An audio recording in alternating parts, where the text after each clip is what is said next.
Welcome to the NSIC Spotlight, the voice of the NSIC student athletes, powered by gpac. gpac, growing people and companies. I'm your host, Nick Corner, Assistant Commissioner at the Northern Sun. Today, we're joined by Marcus Hansen from the Minnesota State football team. Marcus, thanks for joining us on the Spotlight. Yeah, thank you for having me. As we do each week, let's start with you telling us a bit about yourself. So obviously I'm Marcus Hansen. I grew up in Waseca, Minnesota. This is going to be my fifth year playing football. It's my last year of eligibility I have. I currently have an exercise science degree, with plans and pursuing physical therapy once I'm done playing football. All right, some more football ahead of you, though. After a couple of huge wins for the Mavericks the past 2 weeks, going on the road and knocking off second seed Finley of Ohio, then last week holding off a third seed U Indy team to advance to the NCAA Super Region 3 Championship. This Saturday, you travel to Michigan to take on top seeded Ferris State. First question: are you getting used to flying to these road games versus the long bus rides? Oh man, I will say the flights have been nice. Uh, just those long bus drives, sometimes they get really taxing. You're on a bus for like 4 or 5 hours at a time. Especially after those games, they can get pretty cramped and tiring. But those plane rides, there's something special. There's something special that the whole team's gonna kind of remember because they're not something that every team gets to experience. Not every team gets to go to the playoffs and take those flights. So it's something that we kind of cherish here. Last week in a 35-27 win at number 8 U Indy, you had a monster game, a career high 8 tackles. You tied a career high. Then you had a career high 3 sacks, including one on that final drive. The week before, you had 6 sacks, your first career interception. Would you say you're playing your best football of your career at this point? I definitely would. I would say, it's just kind of accumulation of all my work that I've put in throughout my entire career.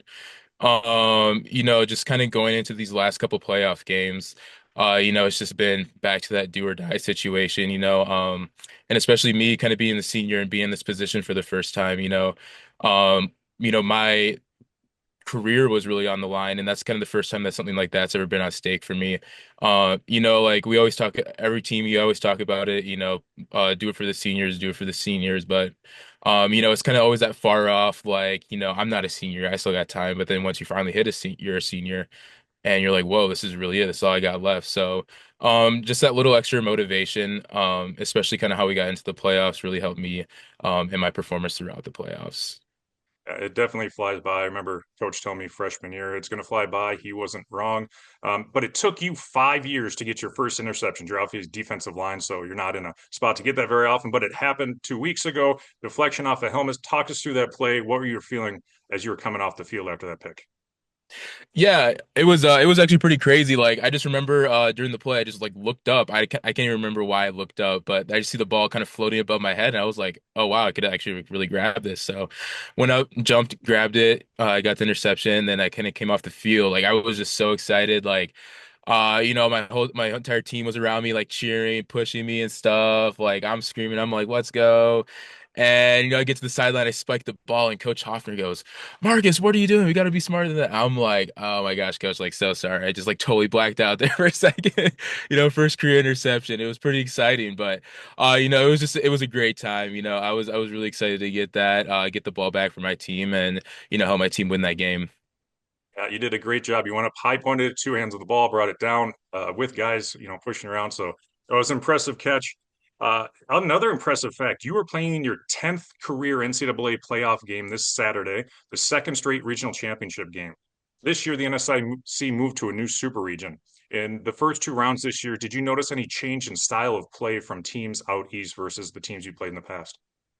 Yeah, absolutely. Kind of especially in those more of the Lone Star schools, you see at least when I was playing them, the Angelos, the UTPBs, you get a lot of air raid offense from them. They're trying to spread the ball out, throw it around to a bunch of different guys. And then when we get to the RMAC, they're a very physical conference. They like running the ball too. We kind of saw somewhat similar to that. As we were kind of going throughout the last couple of games throughout the playoffs. The guys that we've been playing, the past two teams have been conference championships, so they have really great guys on their team. They're still trying to run the ball. This past team, Indy that we played, they were trying to spread it out, throw the ball around. They had a really great quarterback that we played. So it's kind of been somewhat similar styles of football that we've been seeing. They might do things here or there a little bit differently, but for the most part, like football is just kind of all the same, at least from a D-line perspective, like either you're kind of going straight left or to the right. So at the end of the day, kind of all the stuff kind of looks the same. Yep, 11 guys out in the field, regardless of who you're playing. Let's go back a little bit. The final game of the season, the Mavericks fell to MSU Moorhead. That put your playoff hopes in a little bit of limbo. That was your third loss of the season. Was that game an eye opener for the team to help spearhead this postseason run? Yeah, it definitely was. Like I was kind of saying earlier with the whole senior thing, there's a very heavy senior leadership on this team. And that's something that's really emphasized by Coach Hoffner. And when we kind of lost that game, it was like all the seniors like, oh wow, like what do we do now? Like this really could be the end of our football career. We're not sure what was gonna be for next week if we are gonna make the playoffs. At that point, nothing was really certain for us. So all we knew is that we had today. And then when that Sunday selection show rolled around, we saw we had another opportunity. We just took it and ran with it. And I know for me personally speaking, I know that was just like a second opportunity. You kind of saw what life would look like without football. And, for me, that scared me a lot. Because, I wasn't ready to be done yet. I feel like I still had more football to play. Um, and, now that I have this opportunity, I feel like I just really had to go out and take it and just put everything I had left on the field because, I never knew when my last snap was going to be my last. So. Yeah, definitely showing that you're a worthy opponent with those first two wins, making the playoffs. Third long road trip in a row. But like we mentioned, you're on flights versus the bus ride. But do these long trips take their toll on you guys, or is it just another week of football? It's just another week of football. Me personally, and as the program, we've played a lot of playoff games. So, kind of at a point, it's kind of getting to like where it's just an extension of the season. It's just kind of something regular that we do. So I feel like I've kind of got accustomed to these flights now at the end of the season. I know a lot of the guys on the team, they've been in the same situation, taking a lot of these flights before. So it's nothing really new, brand new for a lot of the guys on the team. It's just something that we have to handle and show up and get ready to compete. Ric Flair has a saying, to be the man, you got to beat the man. Ferris State's the defending national champion, winner of 27 straight games, including a 13-0 record this season. What do you know about the Bulldogs and what are keys to extending this postseason run for the Mavericks? It's gonna be the same as it has been the last 2 weeks. We're going up against another conference champ. Another great team. So at the end of the day, it's just gonna come back down to us, how we want to execute what we're trying to do, how physical we want to be at the line, and how just like focused we want to be in our preparation. When you're going against the man, as you say. You're gonna have to bring everything. You have to bring your best, and that's what we're getting prepared to do this weekend. Come Saturday or any game day, any special routines or superstitions you have before a game? Um, so I don't overly have a lot of like superstitions or like routines I do. Um, Over the past couple weeks, although I have been kind of looking at back at like some of my like high school and earlier in my college career highlights. Especially like the last couple of games in the playoffs, just because like that kind of like scared moment I had when I thought my whole football career was going to be over. It's like, wow, like I just put so much work in all this and it could be over. So like just kind of taking a moment, stepping back and just kind of looking at the work I've done over my entire career. That's kind of given me a little extra motivation to keep going because I feel like I'm not done yet and I still have more work to do. So Kind that's of what I've leads done the last couple weeks. leads into the next question. Is there a moment or moments you're looking back?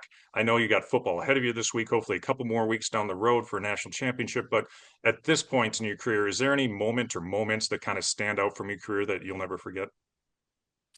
Absolutely.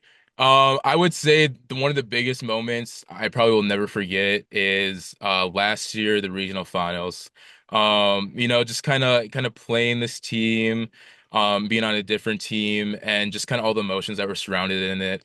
I was very close to home, obviously, so I had a lot of family and friends here at that game. And then obviously, kind of taking the step into next or into this season when I actually ended up joining the team. So, that game had a lot of mixed emotions for me.